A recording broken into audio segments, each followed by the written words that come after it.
So I woke up this morning and I shaved off my beard, but then I felt instant regret. And I wondered why. I thought, why do I relate so much with this beard? When I looked in the mirror and didn't see it on there, I was like, who is this person? And I realized it's because when I had my beard this size when I came back to Canada, it was because that was what was in style. That's what girls were telling me I should look like. This is what a man is. This is what it's like to be a good-looking Canadian.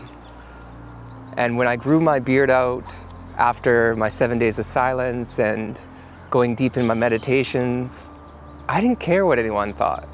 So that beard to me represented my masculinity, it represented my discipline, and it represented not giving a damn. So when I saw myself without that beard, I felt empty. I looked like the old me, so I didn't like it.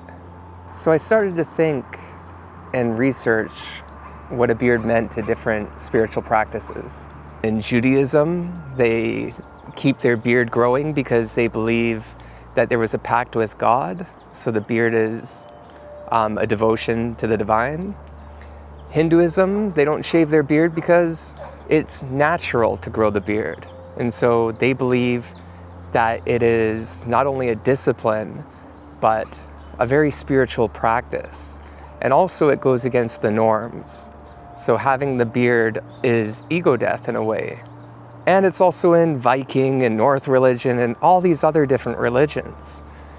And even in Egypt, a beard represented divinity. The Egyptian males would clean shave themselves, especially the priests, but they would wear a fake beard because what the beard meant to their religion or beliefs. Even female priestesses would wear a beard because of what it symbolized. And then I started to think, oh no, should I have shaved my beard? Does that mean I'm less spiritual now? And then I was like, but no. The monks shave their whole heads and their whole beards. And then I came to an interesting realization. Hinduism, they believe in the beard should be kept natural because it's growth, and shaving it is going against the natural way. And that was a form of killing the ego, right?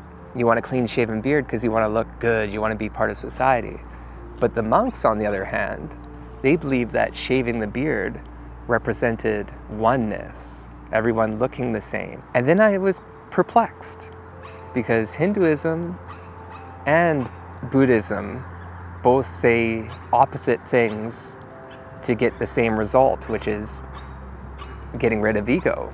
And as I pondered on it, I realized both the ways I was thinking was a bit of ego. The beard representing me being more spiritual is ego, and then me thinking that just because I'm clean shaven again, it represents the old me, is ego.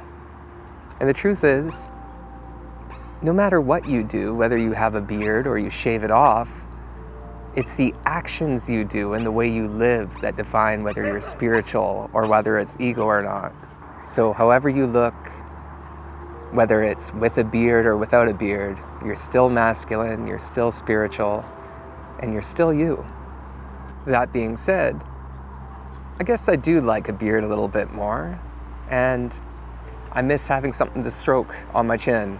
So the beard's coming back, but I'm not going to punish myself anymore for making a decision in the heat of the moment and wanting something different. So I'm going to enjoy it short while it's short. And whether I have a beard again or I keep it short, I'm not going to be attached to either, because how you look doesn't define who you are, and how you look doesn't define how spiritual you are.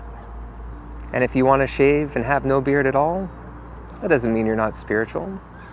That's just a preference. But it does matter if you are attached to how you look, because that's when ego comes in. And that's where we start to compare ourselves to other people, or we compare ourselves to who we should be, and we don't get to look deep inside and realize who we want to be. But maybe in the end, it's not about what we grow or what we remove, but who we are in the end without needing either.